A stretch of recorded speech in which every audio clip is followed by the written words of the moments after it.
Coming up on In the Weeds with me, Jimmy Young. This week, I talk with Dr. Dave Allen, a retired cardiovascular surgeon from Mississippi whose cannabis story is compelling. His passion for injustice infectious. On In the Weeds, next.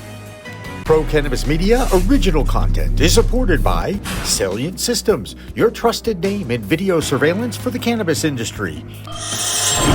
And by Revolutionary Clinics, Massachusetts' #1 medical dispensary where the patient comes first. And by Accounting Buds, getting your cannabis finances in the right order. And by Artery Pay. They demystify and modernize digital payments for cannabis. And by YourStory.com, award-winning storage solution for the discriminating cannabis consumer.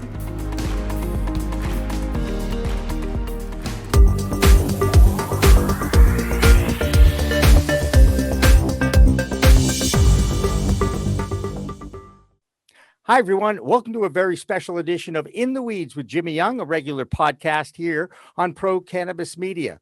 And usually we look for a story that's happening in the world and find someone who might have some insight on it, some inside story, if you will. And we certainly have found that in this particular episode with Dr. Dave Allen. He is from Mississippi, but has a lot of experience in the cannabis advocacy movement. Most importantly, he's a retired heart surgeon, and he joins us now. Now, Dave, let me ask you a quick question. How is it that you are a pro-cannabis guy and you're in Mississippi fighting the good fight down there when it seems like the cards are stacked against you? You've got an uphill fight down there, don't you? It's troublesome down here because there's a lot of anti-pot people down here, but they think that they're more numerous than the people that know about cannabis and know about the science and promote cannabis science.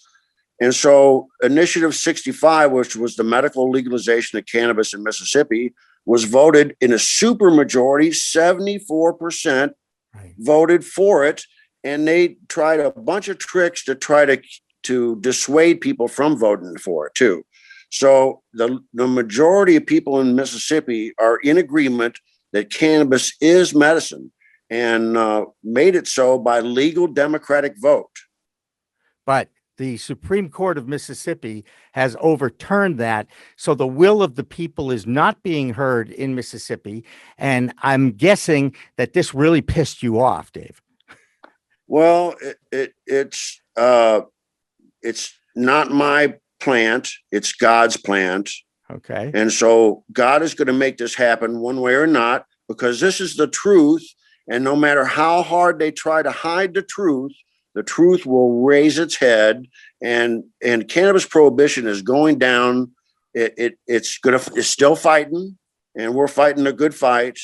And it's God's plan. So I'm not that upset because the devil's involved in this. Okay. But let's stick with some of the facts for sure. And and while I accept that it is indeed that God put it on this earth for a reason, and it is a medicine. And one of the stats that I'd love to throw out, one of the things that I've learned over the years by interviewing people like yourself and other cannabis advocates, is that in the 1920s, U.S. medical doctors wrote 5 million prescriptions for cannabis as a medicine. And people don't recognize that. They only know from the Prohibition Act from 37 on. But it was accepted by people who went to the Harvard medical schools of that day, and the Yale medical schools and the New York medical schools of that day. But here we are in the 21st century, and we haven't learned any lessons from the past. It really bothers me. Let's go back to your expertise. You say you are an expert on the endocannabinoid system, which is the system in all mammals that this plant interacts with. How did you get involved with the expertise in the endocannabinoid system? Well, I've been smoking cannabis since I was 17 years old. And so I knew about it. But after I became a I'm double boarded. I'm boarded in general surgery and boarded in cardiovascular surgery. Yeah. when I became a heart surgeon, I noticed that there was a U.S. patent, cannabinoids as antioxidants and neuroprotectants, U.S. patent number 6,630,507, that says that if you give a rat CBD and ligate his middle cerebral artery, that the strokes are 50% smaller if they've received CBD. And the U.S. patent states that the mechanism of action is preventing reperfusion injury. And I happen to be an expert in reperfusion injury because that's how you protect the heart when you're doing bypass surgery.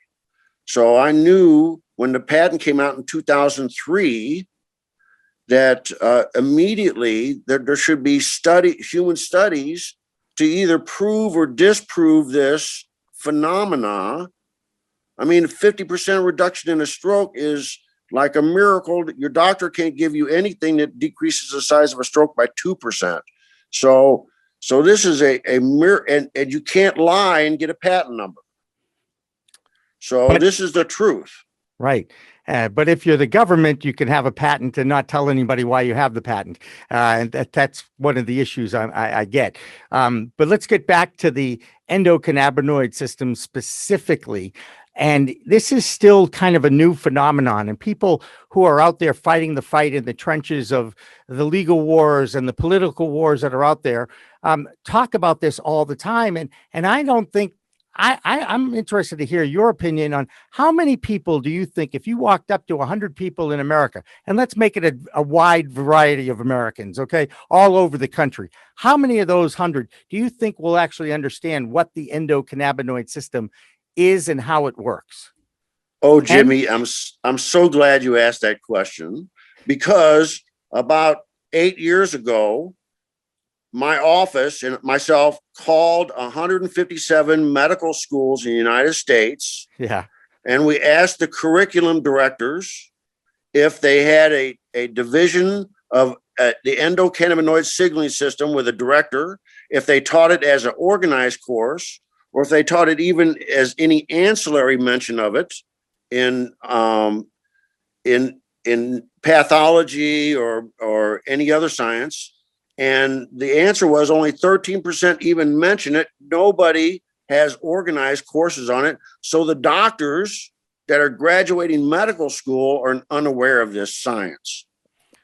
That's starting to change now, because I see undergraduate courses and courses of study that now are starting to legitimize cannabis and recognizing that this plant is here to stay, and it's earning more and more respect from the medicinal community. Do you think that if you took that same poll today, you would get more than 13%? I think you would, yes. I sent copies of this article that I wrote about it to all the medical schools, and I'm sure they're quite embarrassed by it. It's you can look it up in Cannabis Digest. It's called "Ignorance is Not Bliss."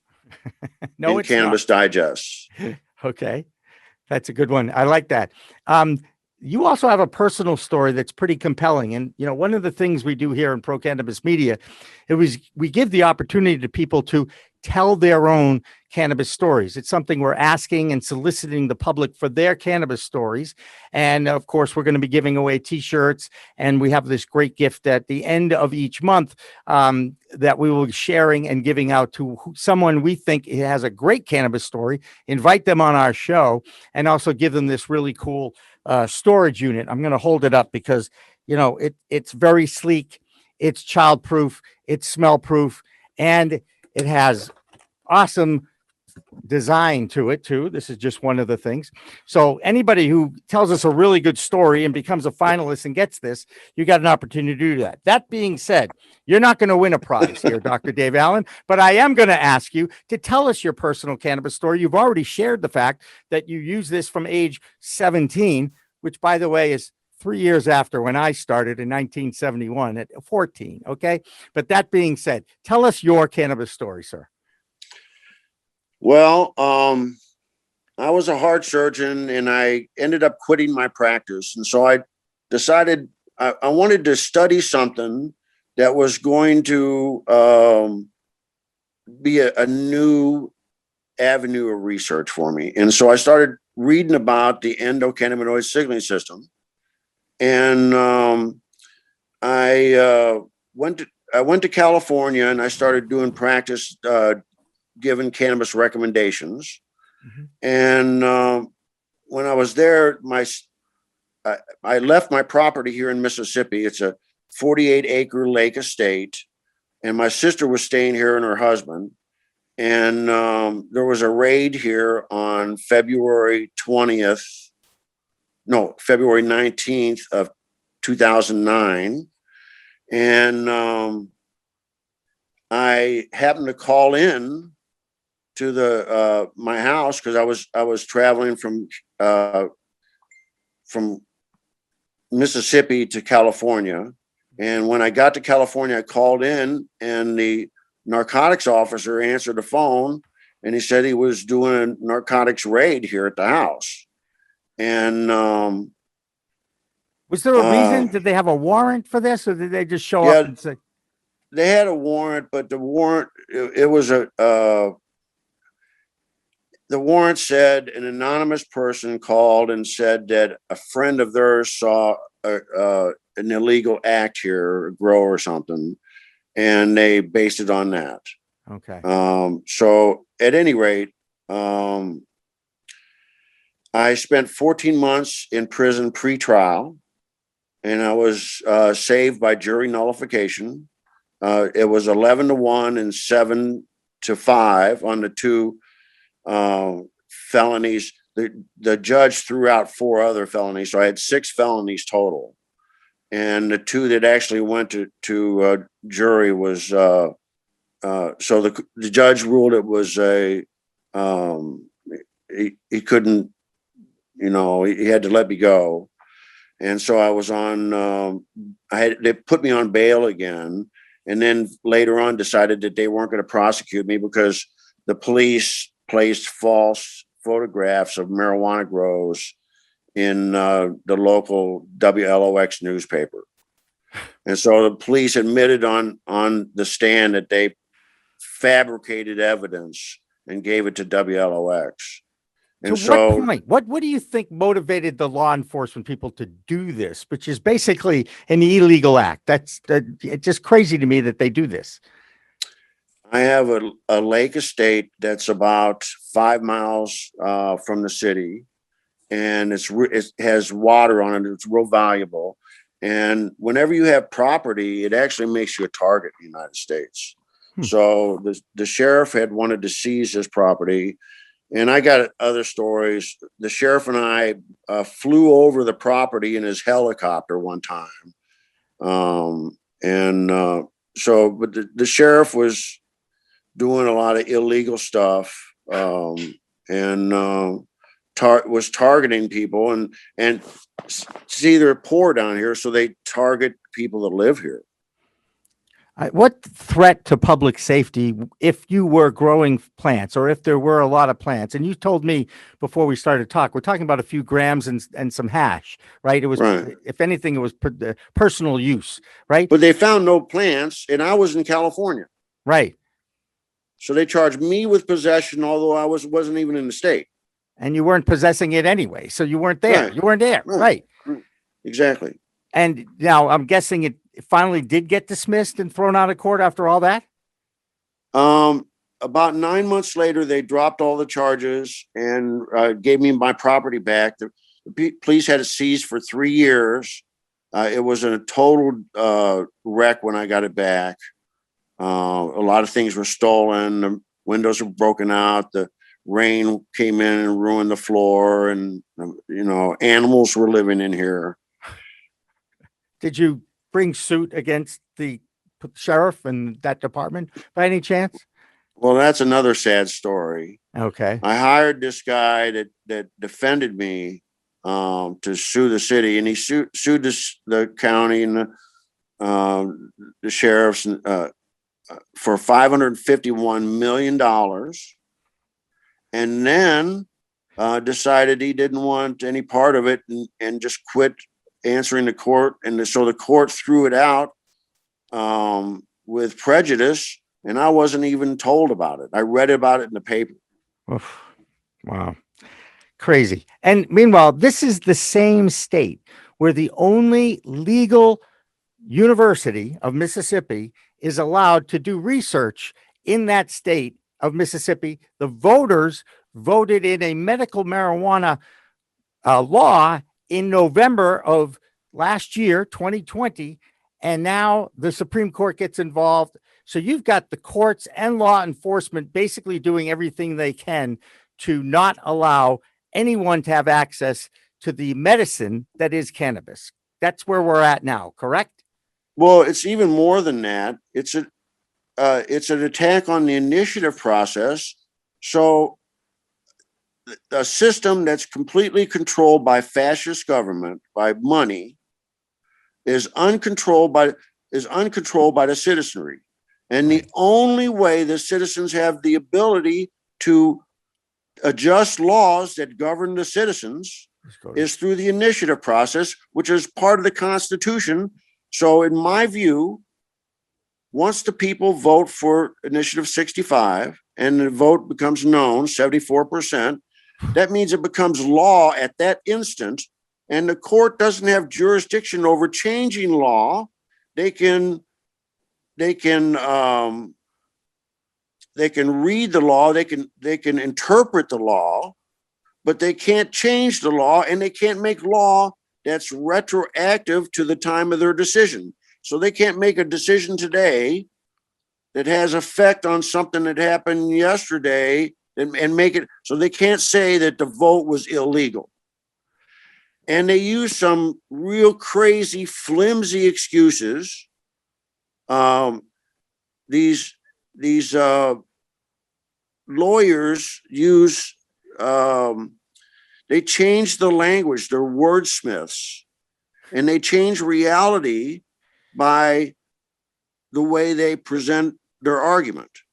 And so their argument was that there used to be 5 congressional districts, and that you had to have 20% of signatures from each of these congressional districts. Mm-hmm.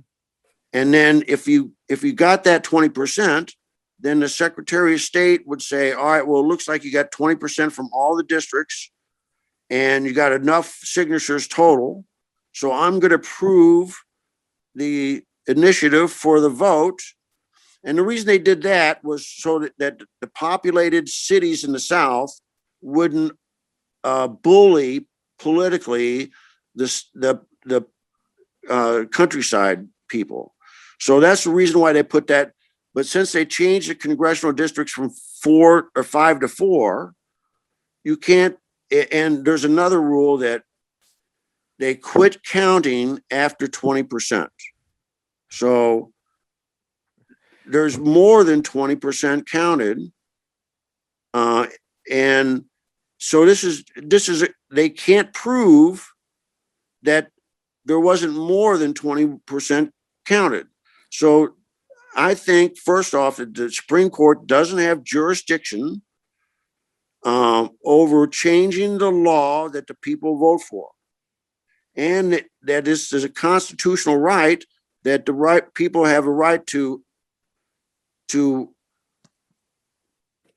initiatives. Yeah. Do initiatives so that they can change law that governs the people. Sounds like it's democracy is what they have the right to do, right? That's the last time I checked anyway, right? It's an attack on democracy. I agree. Yeah. So what's the next step? I was reading a little bit more about this case, and it sounds like now the only way to implement the will of the people is to go through the state legislators now. Now, are they aware of the fact that 74% of the populace wanted this medical marijuana program to start in Mississippi? They're aware, but they don't care because they're doing what they want. Yeah. And so I think first off, the legislature has malfeasance in this issue because it's been 20 years since they've had 5 congressional districts. They've had 20 years to change this. And so it's malfeasance that they didn't change it the percentage, all they have to do is say 25% instead of 20. And they could have done that for the last 20 years. So it's deliberately ignoring this issue as a way to torpedo the initiative process, which was constitutionally ours. So it's malfeasance on their part for not changing this thing to begin with, to create this. And the Supreme Court doesn't have jurisdiction over the people. That's my issue with this. Right. And yet they did. They decided that they would say we have jurisdiction over the people because they changed what the people voted for in an election. It boggles the mind, by the way, that media, and I mean traditional media, have not jumped on this and turned and showed that there's something wrong in the system here. I'm completely in agreement with that. Why hasn't mainstream media, you're the only person that I know of that's even addressing this situation, and I thank you for that. This is an attack on the constitutional right of the people to adjust the law that governs them. And that goes to the heart of democracy. I mean, this is what's so amazing to me, that the plant, and I'm going back to what we said at the very first part of this interview, that God put on this earth to help people, to help all mammals because of the endocannabinoid system that is in all mammals. It's here to help. And we're doing everything we can to avoid that and learn more. And is there any hope at all? Because now it does look like that we're moving towards some kind of a softening at the federal level. And I do not believe that we will see legalization at any time. I do hope that they will at least decriminalize it at the federal level, which will open up the banks, treat the cannabis industry like every other industry, and allow them to write off their business expenses. That would be the 280E clause. I'd like to see the damn thing descheduled off Schedule 1, because the government itself had that patent recognizing that there were medical uses of this plant, right? I mean, that was the whole point of Schedule 1. So the most important issue in this whole thing is Schedule 1 says that that's not safe under doctor supervision and no current medical utility for cannabis. So the most critical issue in this is to allow doctors to study cannabis, and people don't even know that's a problem. But doctors don't have Schedule 1 license. They have Schedule 2 through 5. And so Schedule 1, they can't study it. And so I want a doctor to be able to, with informed consent, treat a patient with cannabis for things that are currently not used. Just for instance, this is a really big issue. Burn wounds are currently treated with silver sulfidine, which is a cream like Noxema that wipes off and it's messy and it doesn't stick to the wound. But cannabis oil is viscous and sticks to skin just like a candy coating sticks to ice cream. And so you could put cannabis oil on a burn wound and take photographs out of it for 2 months or so and either prove or disprove efficacy, because the truth is cannabis oil is a new classification of antibiotic. And that's the reason is because antibiotics are classified by their mechanism of action, and cannabis kills bacteria by mechanisms of action unrelated to all the other mechanisms of actions of antibiotics. So that the epiphany is that cannabis oil is a new classification of antibiotic and probably antiviral. So I wrote an article about 6 years ago about CBD in the treatment of Ebola. Governor Gary Johnson picked it up and set it on the news. You can look it up on YouTube. And the pot haters hated it. The pot lovers loved it. And my article was reprinted in 7 languages because the science says that CBD inhibits cytokine storm, septic shock, and disseminated intravascular coagulation, or DIC. And so what people don't know, that when COVID kills you, it's not the virus that kills you. It's your hyperimmune function that overreacts and it releases this cytokine storm, and that's what kills you, causes blood clots in all your organs, and that causes the death of you. And cannabis oil softens that response and is showing. There's many people studying this currently, and so hemp may be a really super important antiviral during viral pandemics. Right. And yet we still have to fight, we being the cannabis community, still has to fight for the respect to just get this on ballot questions and get it into legislators to change the laws, because it's obvious to anybody who looks at the science and the research that's out there that there's some pretty good things that can be used for and can enhance people's lives, not just, and wait, I want to go back to one thing you said about the medical community for a second. Isn't it true that the substance abuse community in the United States has studied this plant over 30,000 times, looking for reasons for it to be addictive or dependent in some capacity that affects you negatively, and they haven't really been able to find it. And yet cannabis researchers who are looking for the good parts of this plant can't research it because the government won't let them, although it does look like that is moving not as fast as we'd like, obviously, but at least it's moving in the right direction now. I believe even in the last week or two, they've actually softened up some of the regulations, and you will be able to research at the state level at least the quality of cannabis that's being now legalized in various states. Isn't that accurate? We're way behind in the research of this because of the law here. Other laws in other countries allow research in this, and so the government's embarrassed and is relinquishing control on this, because once we prove in the United States that cannabis has medical efficacy, then Schedule 1 goes away. Well, I wish it was. I think there's more and more proof for that. I also recognize that I wish it was as simple as that. How's that? Because I think the facts are there. I think there's now enough research there. But the people that are in charge of our government, our elected officials, for whatever reasons, still are resisting that there's anything good that can come from this plant. And that, to me, really bothers me in so many ways. Why did you say before we started, you don't think legalization would be a good thing in this country? Well, I don't think we have legalization in the country. I think we have semi-legalization. And what's happening is, like in California, since it's semi-legal there, that means the police are not, for the most part, not involved in cannabis. Right. But it's morphing. And so what's happening is code enforcement, who are not police and not bound by police rules, fly drones over your property, and they also use Google Earth, and then search your property. And if they see anything suspicious, then they file a complaint against you.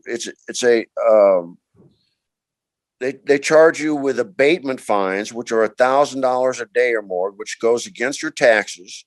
And then what happens is they take you to court, not in court. They take you to court in code enforcement building. They hire an attorney. They call him the code enforcement hearing officer. They have 2 garden police come testify against you, code enforcement officers, and you don't get a attorney to defend you because it's a civil matter, it's not criminal. Right. And you don't get 12 jurors. And so the drug war is failing because they're having trouble to find 12 jurors to say guilty for a plant crime, for a flower crime. Right. And so they got to remove the juror from the equation to get the drug war to continue its business plan. So by changing it to code enforcement, they still can attack your property. And the truth is, if there's a limit on how much cannabis you can possess, that means you need an army of police and inspection officers to see if you're in compliance. Right. And a compliance officer's job is to find you not in compliance. Right. Right.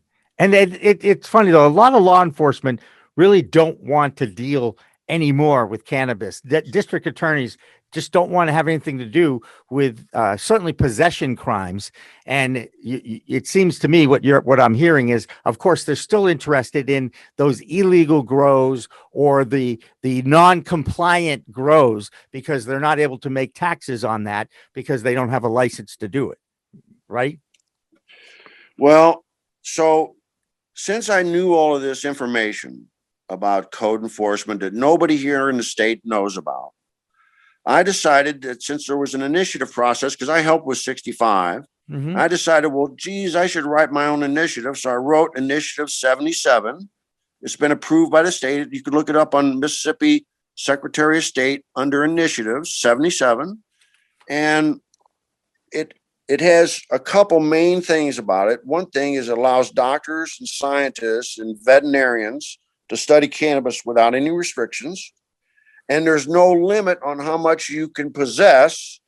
You can grow 99 plants. And the reason I decided that was because the federal government gets involved if you grow over 100 plants, 100 or more. Okay. And so if you grow 99, then the federal government's not involved. And you can take this cannabis or hemp and trade it for barter untaxed, which means cannabis is money. And that's the truth of the matter. People won't admit this. Cannabis is money. And if you sell it for cash, then there's a 7% tax that would go to the state. And my initiative has POW reparations. If you were in prison for cannabis, there'll be a compassionate program for people with catastrophic illnesses. They get free cannabis oil. If you have a catastrophic illness, there'll be a panel of 8 doctors and veterinarians that of different specialties that have to be members of the International Cannabinoid Research Society, the ICRS. Everybody involved in the cannabis business will have to pass minimum knowledge of the endocannabinoid signaling system, and they will be able to write patents, U.S. Patents for Mississippi, and there will be a cannabis exchange. So what you do is if you any that you grow that you don't need, you send it to the cannabis exchange. They test it. They market it as they can. They give you, they charge 1% for doing the business. They write you a check, and they write the government a check for 7% tax. And so it took me about 6 months to write this initiative. It's really well thought out. And even if it fails here in Mississippi, this is the truth. This is what's going to happen in the future. And somebody else in some other state will pick this idea up that I started, because this is the truth. So there should be no limit on how much you can own or possess. And you should have, if you need to grow 101 plants, then you just get a license. Right. I get you. Well, the truth is tough to handle for a lot of people. And I'm guessing that you've got your work cut out for you down there in Mississippi, to say the least. What's the next step for you guys? Lots of phone calls to the elected officials in the state? Well, there's a rally at the Supreme Court tomorrow in Jackson. And I'm going to try to go to that and wear my white lab coat and see if I can get media attention on this. I want national media to pick this up. Well, I'd like national media to pick it up too. I'm not very confident in that. That being said, I do think that I hope the local media should give you an opportunity to tell your story.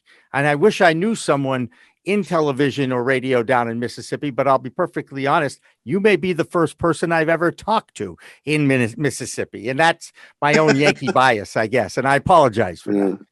But I do appreciate you taking some time, Dave. And you know, I remember when you first reached out to us, and we were both very compelled. I say both. That'd be my partner, David Rabinovitz, who co-hosts the Green Rush show on Fridays with me. We were both intrigued with your story, and we want to wish you the best of luck with that. And again, well, thank you. You do have an open forum here. Anytime that you think you need a voice or to put your voice on recording, we'll be happy to do that for you so that you could share it with your world. Just don't forget that Pro Cannabis Media wants to tell these stories because I don't believe they're being told by traditional media.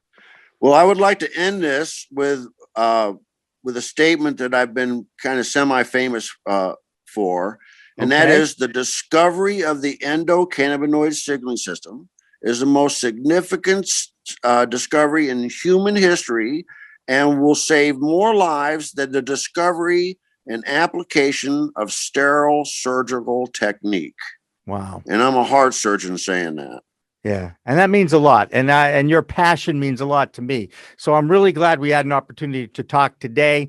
And how do people get to you, Dr. Dave, if they want to support your cause or find out about where you're at? How can they find you? You can join Initiative 77 supporters on Facebook.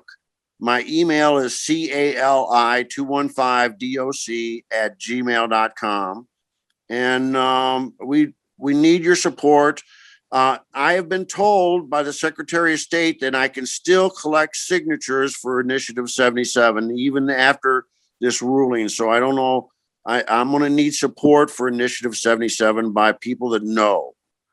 And let's say you get all those signatures, you bring them to the state legislature. I mean, that's the only place that they're going to be any good for you, right? Because they're the ones that now have to act because the Supreme Court has said that ballot thing that's just not against our state constitution. I mean, that to me is really, I worry about this country in so many ways now. I really do. There's too many of these kinds of things that are attacking the basis of democracy in this country. It just doesn't make sense to me. Just doesn't make sense. So Dr. Dave Allen, again, best of luck to you with Initiative 77.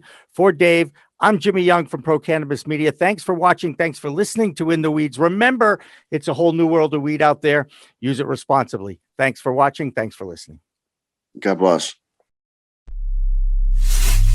We are Pro Cannabis Media. Hi, I'm Ben Shower, New England rep for Salient Video Management Systems. Let me tell you what makes us different in the security space. We're your trusted advisors for all your security needs.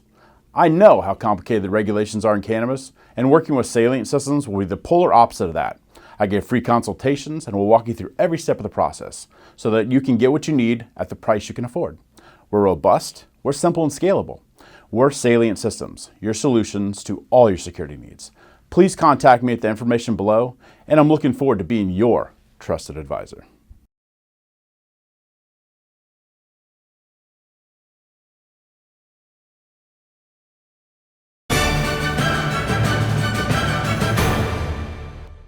Weed Talk and In the Weeds are two productions of Pro Cannabis Media supported by Revolutionary Clinics, one of the top medical cannabis dispensaries in the Massachusetts area, now with 3 locations in Greater Boston, 2 in Cambridge and 1 on Broadway in Somerville. Rev Clinics has a patient-first mission. They will customize your needs as a medical patient with the proper titration and combination of strains, flavors, and products. Rev Clinics, where the patient comes first. Pro Cannabis Media programming is available live and on demand on our Facebook page at Pro Canna Media, on Instagram at Pro Cannabis Media, on LinkedIn also at Pro Cannabis Media, on YouTube and YouTube Live on Pro Cannabis Media, Twitter at Pro Canna Media, and on twitch.tv/Pro Cannabis Media. So like, share, and subscribe to all of our content, newsletters, and shows live or on demand. We are Pro Cannabis Media.